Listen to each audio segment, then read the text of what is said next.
State bank نے 2 ماہ کے لیے مانیٹری پالیسی کا اعلان کر دیا ہے۔ بنیادی شرح سود میں 150 بیسس پوائنٹس کا اضافہ کر دیا گیا ہے، جس کے بعد بنیادی شرح سود 8.75% ہو گئی ہے۔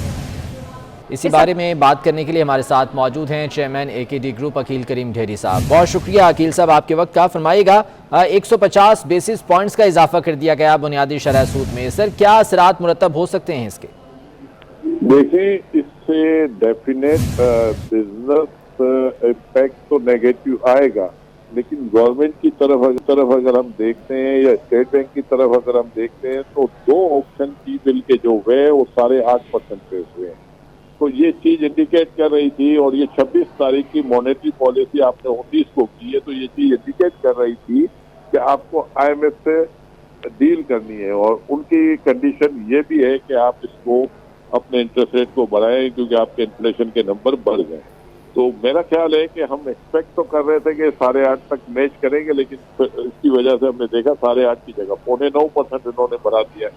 اس کے پہلے روپی بھی ویک ہوا ہے، تو یہ کسی بھی صورت میں ہم نہیں کہہ سکتے کہ اکنامی کے لیے پازیٹیو ہے، یہ نیگیٹو ضرور ہے، لیکن دوسری طرف ہمیں بجٹ وغیرہ میں جو ایشو آئے گا، کیونکہ یہ صرف 1.5% انٹرسٹ ریٹ بڑھانے کی وجہ سے آپ کو کم از کم بجٹ کے اوپر 270 ارب روپے کی ڈیٹ سروسنگ آپ کی بڑھ جائے گی۔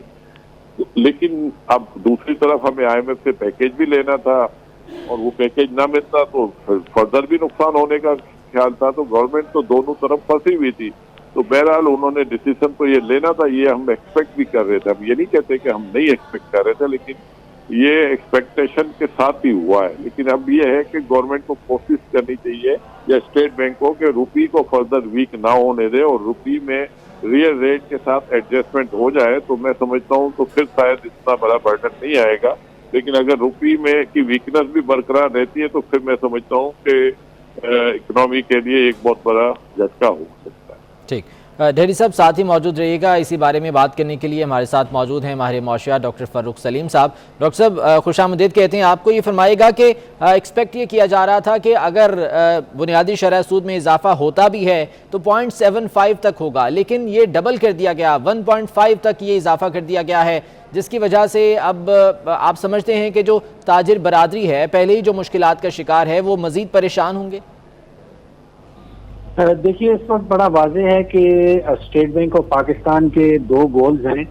جو روپیہ اتنی تیزی سے گر رہا ہے، انٹرسٹ ریٹ بڑھا کے اسٹیٹ بینک یہ چاہتا ہے کہ کوئی سنبھالا دیا جائے، کوئی سہارا دیا جائے روپے کو۔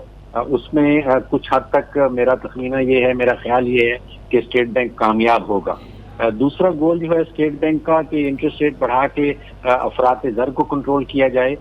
وہ مغربی ممالک میں تو وہ بات بنتی ہے کہ اگر انٹرسٹ ریٹ بڑھایا جائے تو افراط زر کو کنٹرول کیا جاتا ہے، کیونکہ وہاں پہ جو ہیں صارفین ان کی کار بھی کرائے تو ان کی کار بھی لون پہ ہے، ان کا گھر بھی لون پہ ہے، ان کے گھر کے ٹی وی بھی لون پہ ہے، ان کا صوفہ بھی لون پہ ہے۔ تو جب انٹرسٹ ریٹ بڑھاتے ہیں تو وہ اپنی پرچیزنگ جو ہے اس کو کم کر دیتے ہیں۔ پاکستان میں وہ معاملہ نہیں ہے، تو پاکستان میں افراط زر کا جو ڈائریکٹ تعلق ہے وہ انٹرسٹ ریٹ سے نہیں ہے۔ تو اسٹیٹ بینک جو ہے وہ اپنے ایک گول میں مجھے لگتا ہے کامیاب ہو جائے گا، لیکن اس کا کوئی امپیکٹ افراط زر پہ، مہنگائی پہ شاید نہیں ہوگا۔ سب سے بڑا نقصان تو حکومت کو خود ہوگا۔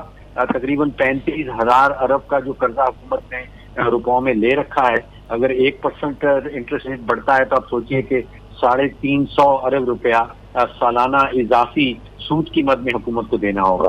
تو تاجر برادری، صنعت برادری آپ نے ذکر کیا، وہ تقریباً 6 سے 7 ہزار ارب کا قرضہ انہوں نے لے رکھا ہے، اور اگر 1% انٹرسٹ ریٹ بڑھتا ہے تو آپ سوچئے 60 سے 70 ارب روپیہ اضافی سود کی مد میں ان کو دینا پڑے گا، جس کے نتیجے میں سمجھتا ہوں کہ کاسٹ آف ڈوئنگ بزنس جو ہے وہ بڑھ جائے گی، اور اکانومی کچھ سلو ڈاؤن ہو جائے گی۔ اس کے نتیجے میں جو ان امپلائمنٹ ہے، جو روزگار کے مواقع ہیں وہ بھی کم ہو جائیں گے۔ یقیناً مہنگائی کا ایک طوفان بھی آئے گا۔ ڈاکٹر صاحب ساتھ ہی موجود رہے گا عقیل کریم صاحب، یہ فرمائیے گا کہ ہم نے دیکھا مشترکہ اجلاس میں پارلیمنٹ کے وہاں پر اسٹیٹ بینک کی خود مختاری کے حوالے سے ایک بل پاس کیا گیا، اس کے ایک دن گزر جانے کے بعد ہی یہ بنیادی شرح سود میں اضافہ کر دیا گیا ہے۔ سر کیا سمجھتے ہیں آنے والے دنوں میں مزید کیا حالات ہو سکتے ہیں اس کے بعد؟ میرا اپنا خیال ہے کہ پاکستان میں اگر کچھ کریڈیبل لوگ ہوں تو پھر تو خود مختاری کی آپ بات کریں۔